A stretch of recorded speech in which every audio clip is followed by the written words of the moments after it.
खाने की सुरक्षा के बारे में जानने लायक 17 तथ्य। वहीं रुक जाइए, हम हैं फूड सेफ्टी पुलिस। जल्दी बताइए, बैक्टीरिया को एक तरबूज पर पनपने में कितना वक्त लगता है? नहीं पता? हमें लगा ही था। अब चलिए आप हमारे साथ। आपका जुर्म है फूड सेफ्टी के क्षेत्र में इग्नोरेंट रहना और आपकी सजा है कि आपको देखना है ये वीडियो।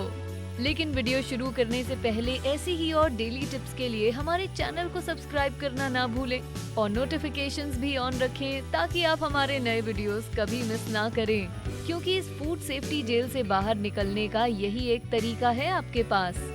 तो चलिए वीडियो शुरू करते हैं। खाना खाना मुश्किल हो सकता है, ये सुनना थोड़ा अजीब लगता है ना, लेकिन ये सच है। कई बार जो खाना हम खरीदते हैं वो लंबे समय तक गर्म कार में रहने से खराब हो सकता है और हमें पता भी नहीं चलता। कई बार तो खाना स्टोर में रखे रखे ही खराब हो सकता है, लेकिन अगर दूध के पैकेट पर सील लगी हो तो हमें दूध के खराब होने के बारे में कैसे पता चलेगा? बचपन में इन सब बातों की चिंता नहीं होती थी क्योंकि आपकी देखरेख के लिए माता पिता साथ होते थे। लेकिन अब जब आप बड़े हो गए हैं तो आपको अपना ध्यान खुद ही रखना पड़ता है। क्या आपने आलसीपन की वजह से अपने कंपोस्ट बिन को हफ्तों तक बाहर नहीं निकाला और फिर उसमें झांक कर देखा? जी हाँ, वो खराब हो जाता है।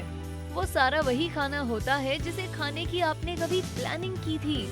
अगर आप हमारी तरह हैं तो यूएसडीए और अन्य फूड इंस्पेक्शन संगठनों द्वारा दिए गए ये फूड सेफ्टी टिप्स भविष्य में आपको फूड पॉइजनिंग से बचाने में तब काम आएंगे जब आप भूल जाएं कि फ्रिज को किस तापमान पर रखना है। और अगर आपको ये सब पहले से ही पता है तो कोई बात नहीं, याददाश्त को तरोताजा रखना कोई बुरी बात तो नहीं ना।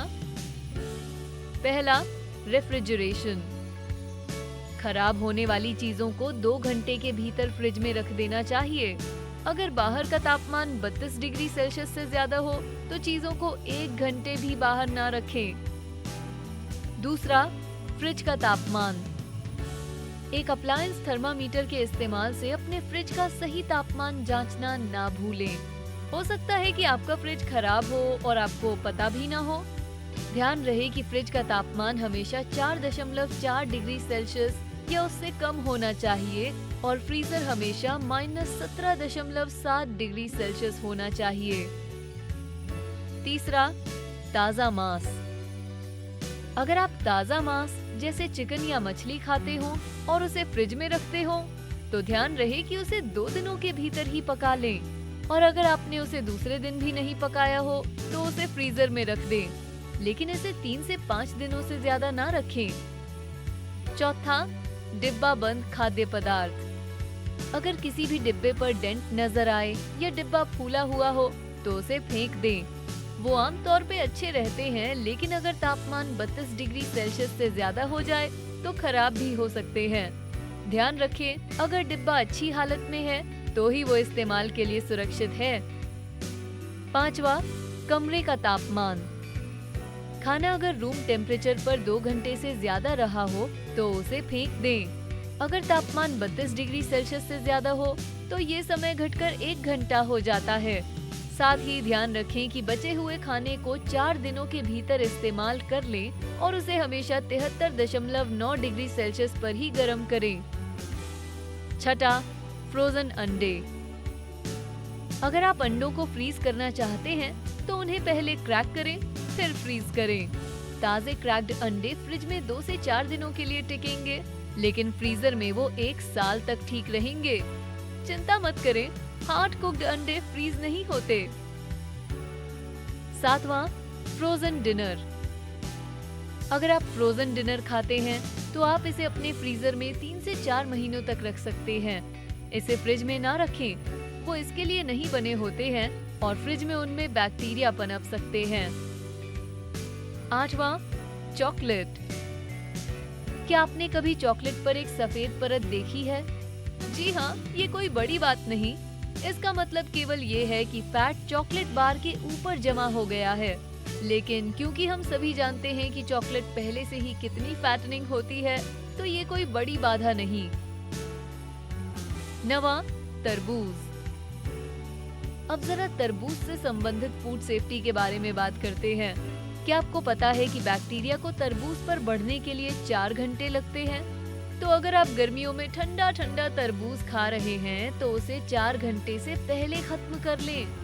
वैसे ये कोई बताने वाली बात तो है नहीं, है ना? 10वां, फ्रीजिंग। इस वीडियो में हमने फ्रीजिंग के बारे में बहुत बात की है, तो इस प्रैक्टिस के बारे में सबसे जरूरी बात आपको पता होनी चाहिए।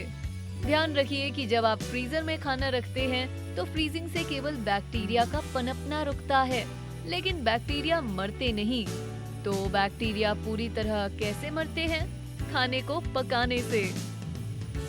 12वां, फल और सब्जियां। अब जानते हैं हमारे पसंदीदा फलों और सब्जियों की सुरक्षा के बारे में कुछ बातें। यहाँ मैं उन सभी शेफ्स को एक टिप देना चाहूंगी जो कि खाना बाहर से ऑर्डर नहीं करते बल्कि उसे खुद अपने हाथों से बनाते हैं। अपने फलों और सब्जियों को मांस के साथ एक ही बैग में कभी ना डालें, इससे वो खराब हो सकते हैं। सब्जियों का तो चलिए फिर भी समझ में आता है, क्योंकि प्याज, लहसुन, मिर्च जैसी सब्जियां मांस पकाते वक्त भी डाली जाती हैं। लेकिन फलों को तो मांस से बिल्कुल दूर रखना चाहिए।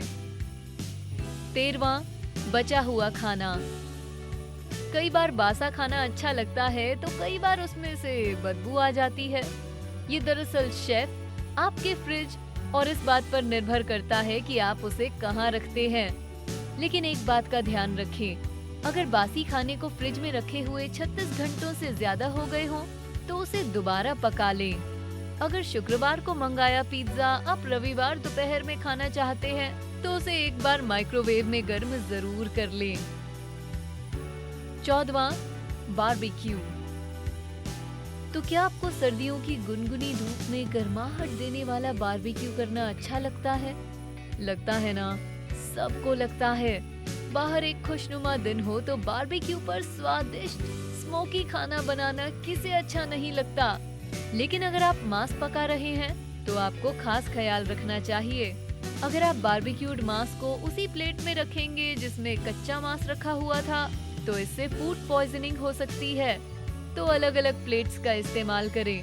आखिरकार आप कभी नहीं चाहेंगे कि आपके घर में खाना खाकर आपके मेहमान बीमार पड़ जाएं।